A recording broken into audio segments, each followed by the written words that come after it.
refused to drive me up. I'd always been stubborn, so I caught 3 different trains until I was within throwing distance of the campus, then got a taxi to take me the rest of the way. A shiver had run down my spine as Carvell Academy came into view at the end of the sweeping driveway, the spires and crenellations of the North Tower silhouetted against a grey autumn sky.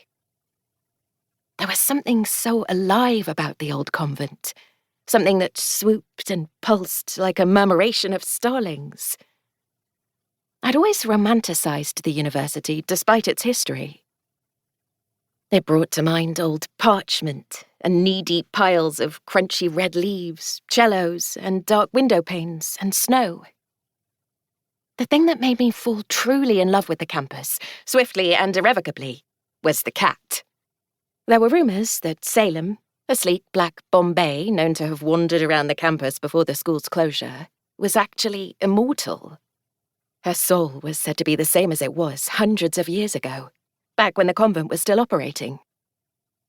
The tour guide told us that Salem stalked the same route around the priory every day, visited the same glade every afternoon to bathe on the tree's sun-dappled branches, and curled up in front of the log fire every evening after a little nip of brandy and milk.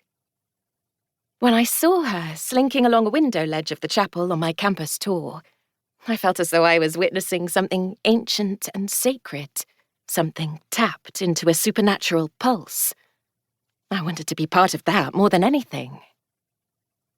Be careful what you wish for, as my beloved Goosebumps books used to say. Now, I could practically feel Dad's apprehension as we pulled up that same sweeping driveway on my first day as a Carvell student. He gripped the stitched leather steering wheel so tightly that his knuckles turned white. I knew he was thinking of Janie. Tulle dress, tiny sandals, cherubic face, dead body. I knew he was thinking of how he would never survive if that was me. I knew he was wondering if it was too late to fetch my mum's hacksaw. After I was offered a place, my parents eventually came around to the idea of me attending Carvell. They weren't happy about it, exactly, but they didn't expressly forbid it.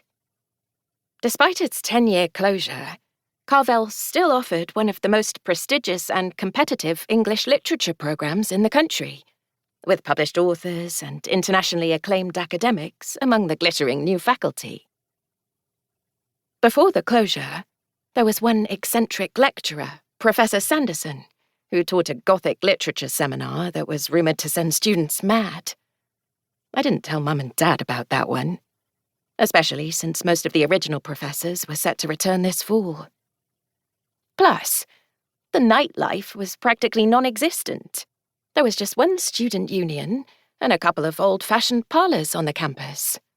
So the chances of me choking on my own vomit or drowning in a river after a night of partying were slim. The field hockey scholarship sealed the deal. I was the star midfielder throughout high school, and my love of sports was secondary only to my love of books. Carvell offered me both. Still, now that we were actually here, traipsing around Willowwood Hall in search of my room, I could tell Dad was having second, third, and ninth thoughts. "Are you sure about this, kiddo?" he asked, lugging a box of books. He looked up at the North Tower, squinting against the late summer sun, teeth working at the corner of his mouth like they always did when he was nervous. He'd worked in construction for decades, so he was no stranger to physical risk. But it was different when it came to me. He couldn't even stomach watching me play field hockey. So leaving me at the site of Janie's death on the day of my 19th birthday, the same age she was when she died, was a little too much for him to handle. I grinned, hoisting my field hockey bag farther up my shoulder. "Of course I'm sure, you goof." In truth, I was nervous too, but I didn't want to show it. The apprehension wasn't just about the school's bloody past, or what would happen if old demons came back to haunt it. I was also afraid that I would fail under the lofty academic pressure. Because the reality was that I'd lived in the same small house in the same small town all my life. What if I didn't rise to whatever challenges were in store for me at Carvell? What if I was only a great field hockey...